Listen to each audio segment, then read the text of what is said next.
ಈ 20 ನಿಮಿಷ ಸರಸ್ವತಿ ನಿಮ್ಮ ನಾಲಿಗೆಯ ಮೇಲೆ ಇರುತ್ತಾಳೆ. ನೀವು ಏನೇ ಹೇಳಿದರೂ ಅಥವಾ ಏನೇ ಕೇಳಿದರೂ ಈ ಸಮಯದಲ್ಲಿ ಅದು ಈಡೇರುತ್ತೆ. ಸರಸ್ವತಿ ದೇವಿಯನ್ನು ಜ್ಞಾನ, ಸಂಗೀತ ಮತ್ತು ಕಲೆಯ ದೇವತೆ ಎಂದು ಪರಿಗಣಿಸಲಾಗಿದೆ. ಆಕೆಯನ್ನು ಮಾತು ಮತ್ತು ಧ್ವನಿಯ ಅಧಿದೇವತೆ ಎನ್ನುವ ನಂಬಿಕೆ ಇದೆ. ಹಿಂದೂ ಧರ್ಮದಲ್ಲಿನ ಗಾಢವಾದ ನಂಬಿಕೆಯ ಪ್ರಕಾರ ಸರಸ್ವತಿ ದೇವಿಯು ಕೆಲವೊಂದು ಸಮಯಗಳಲ್ಲಿ ಮನುಷ್ಯರ ನಾಲಿಗೆಯ ಮೇಲೆ ಕುಳಿತುಕೊಂಡು ಮಾತುಗಳನ್ನಾಡಿಸುತ್ತಾಳೆ ಎಂದು ಹೇಳಲಾಗುತ್ತದೆ. ಆಕೆ ನಮ್ಮ ನಾಲಿಗೆಯ ಮೇಲೆ ನೆಲೆಸಿರುವ ಸಮಯದಲ್ಲಿ ನಾವು ಯಾವುದೇ ಮಾತುಗಳನ್ನಾಡಿದರೂ ಅದು ನೆರವೇರುತ್ತದೆ ಅಥವಾ ನಿಜವಾಗುತ್ತದೆ ಎನ್ನಲಾಗುವುದು. ಹಿಂದೂ ಧರ್ಮದಲ್ಲಿ ಶಬ್ದ ಶಕ್ತಿಯನ್ನು ಬಹಳ ಮುಖ್ಯವೆಂದು ಪರಿಗಣಿಸಲಾಗಿದೆ. ನಾವು ಬಳಸುವ ಪ್ರತಿಯೊಂದು ಪದಗಳು ಅದರದೇ ಆದ ಶಕ್ತಿಯನ್ನು ಹೊಂದಿರುತ್ತದೆ. ಈ ಪದಗಳಿಗೆ ಒಂದು ಬ್ರಹ್ಮಾಂಡವನ್ನು ಸೃಷ್ಟಿ ಮಾಡುವ ಮತ್ತು ನಾಶ ಮಾಡುವ ಶಕ್ತಿ ಇರುತ್ತದೆ. ಕೆಲವು ಮಂಗಳಕರ ಸಮಯಗಳಲ್ಲಿ ದೇವರು ಮತ್ತು ದೇವತೆಗಳನ್ನು ಪೂಜಿಸುವುದು ಮತ್ತು ಮಂತ್ರಗಳನ್ನು ಪಠಿಸುವುದು ವಿಶೇಷ ಮಹತ್ವವನ್ನು ಹೊಂದಿದೆ.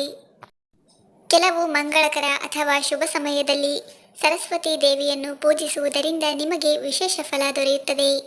ಈ ಸಮಯದಲ್ಲಿ ನಾವು ಆಕೆಯ ಪೂಜೆಯನ್ನು ಮಾಡುವುದರಿಂದ ಸರಸ್ವತಿ ದೇವಿಯ ಪ್ರಬಲವಾದ ಆಶೀರ್ವಾದ ನಮಗೆ ಪ್ರಾಪ್ತವಾಗುವುದು ಎನ್ನುವ ನಂಬಿಕೆ ಇದೆ. ಮಂತ್ರಗಳ ಪಠಣದಿಂದಲೂ ನಾವು ಆಕೆಯ ಅನುಗ್ರಹಕ್ಕೆ ಸುಲಭವಾಗಿ ಪಾತ್ರರಾಗಬಹುದು ಎಂದು ಹೇಳಲಾಗಿದೆ.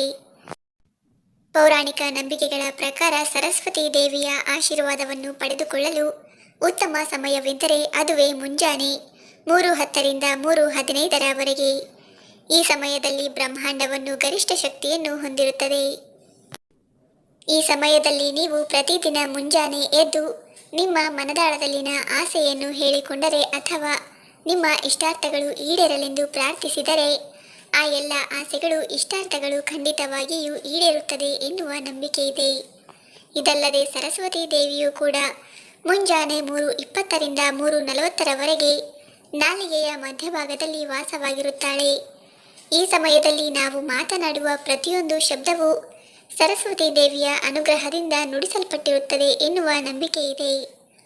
ಪೌರಾಣಿಕ ನಂಬಿಕೆಯಿಂದಲೂ ಸರಸ್ವತಿ ದೇವಿ ಜೀವಿಗಳ ನಾಲಿಗೆಯ ಮೇಲೆ ನೆಲೆಸಿರುತ್ತಾಳೆ ಎನ್ನುವ ನಂಬಿಕೆ ಇದೆ. ಈ ನಂಬಿಕೆಯು ಧನಾತ್ಮಕ ಚಿಂತನೆಯನ್ನು ಹೊಂದಲು ಮತ್ತು ಅವರ ಗುರಿಗಳನ್ನು ಸಾಧಿಸಲು ಜನರನ್ನು ಪ್ರೇರೇಪಿಸುತ್ತದೆ. ಆದಾಗ್ಯೂ ಈ ನಂಬಿಕೆಗೆ ಯಾವುದೇ ವೈಜ್ಞಾನಿಕ ಆಧಾರವನ್ನು ಹುಡುಕಲು ನಮಗೆ ಸಾಧ್ಯವಿಲ್ಲ. ಸರಸ್ವತಿ ದೇವಿಯ ಆರಾಧನೆಯು ವ್ಯಕ್ತಿಯ ಜೀವನಕ್ಕೆ ಜ್ಞಾನ ಮತ್ತು ಬುದ್ಧಿವಂತಿಕೆ ನೀಡುತ್ತದೆ. ಅವರು ಬಯಸಿದ ಜ್ಞಾನವನ್ನು ಇದು ಅವರಿಗೆ ಒದಗಿಸುತ್ತದೆ. ಹಾಗಾಗಿ ಸರಸ್ವತಿ ದೇವಿಯನ್ನು ಪೂಜಿಸಲು ನೀವು ಮರೆಯಬಾರದು ಎಂಬುದನ್ನು ಗಮನದಲ್ಲಿಟ್ಟುಕೊಳ್ಳಿ. ಸ್ನೇಹಿತರೆ, ವಿಡಿಯೋ ಇಷ್ಟ ಆಗಿದ್ದರೆ ದಯವಿಟ್ಟು ವಿಡಿಯೋವನ್ನು ಲೈಕ್ ಮಾಡಿ. ಹಾಗೆ ನಮ್ಮ ಚಾನಲ್ಗೆ ಸಬ್ಸ್ಕ್ರೈಬ್ ಆಗೋದನ್ನು ಮರಿಬೇಡಿ. ಧನ್ಯವಾದಗಳು.